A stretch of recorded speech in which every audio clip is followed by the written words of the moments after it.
வணக்கம், welcome to Aarthi's kitchen. இன்றைக்கி நம்ம பார்க்க போகிற ரெசிபி ஹெல்தியான ஒரு ரெசிபி, உளுந்தங்கஞ்சி. வாங்க ரெசிபிக்குள்ளே போகலாம். அதுக்கு முன்னாடி சப்ஸ்கிரைப் பண்ணலைன்னா சப்ஸ்கிரைப் பண்ணிவிடுங்க.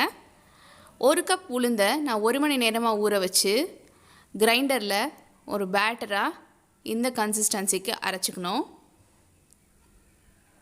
நல்லா சாஃப்டான பேட்டராக இருக்கும். நாம் அரைச்சி எடுத்துக்கிட்ட அந்த உளுத்த மாவை ஒரு அகலமான அடிகனமான பாத்திரத்தில் எடுத்துக்கணும். அடிகனமான பாத்திரமாக இருந்தால் தான் நாம் கிளறப்ப அது அடிபிடிக்காமல் வரும். எடுத்துக்கிட்ட உளுத்த மாவில் தேவையான அளவு தண்ணியை சேர்த்து நல்லா மிக்ஸ் பண்ணிக்கணும். கொஞ்சம் அதிகமான தண்ணியாகவே சேர்த்துக்கலாம், ஏன்னா உளுத்த மாவு நம்ம கிளறப்ப சீக்கிரமாகவே அது கெட்டியாடும். நான் இங்கே 2 கப் அளவுக்கு தண்ணியை சேர்த்து நல்லா லிக்விட் கன்சிஸ்டன்சி வர வரைக்கும் அதை கிளறி எடுத்துக்கிட்டேன். குறைவான தீயில அடுப்பில் வச்சு இடைவிடாமல் கிளறிட்டு இருக்கணும், இல்லைன்னா சீக்கிரமாக அதை அடிப்பிடிச்சிரும். நம்ம கிளறிட்டே இருக்க அது நல்லா கெட்டியான பதத்துக்கு வரும். கைவிடாமல் கிளறிட்டே இருக்கணும், இல்லைன்னா அடிப்பிடிச்சிடும்.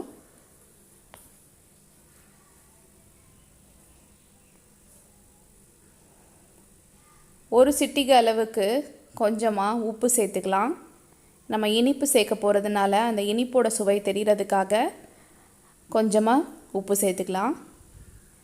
உப்பு சேர்த்து நல்லா கிளற கெட்டியான தன்மை வந்துக்கிட்டு இருக்கும்.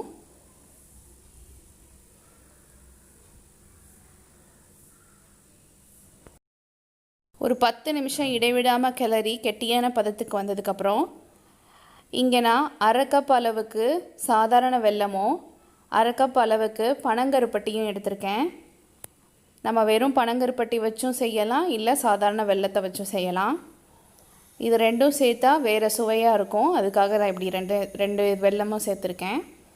ரெண்டையும் சேர்த்து 5லேருந்து 7 நிமிஷம் வரைக்கும் நல்லா இடைவிடாமல் கிளறிட்டே இருக்கணும்.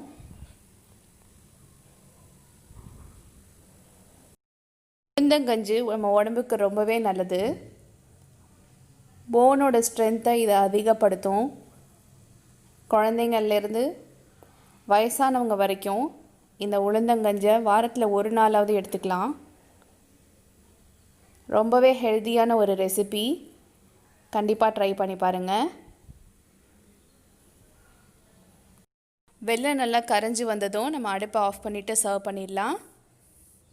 கண்டிப்பாக எல்லோரும் இந்த ஹெல்த்தியான ரெசிபியை வீட்டில் ட்ரை பண்ணி பாருங்கள். ட்ரை பண்ணி பார்த்துட்டு கமெண்ட் பண்ணுங்கள், லைக் பண்ணுங்கள், ஷேர் பண்ணுங்கள். சப்ஸ்கிரைப் பண்ணலைன்னா சப்ஸ்கிரைப் பண்ணிவிடுங்க. நன்றி, வணக்கம்.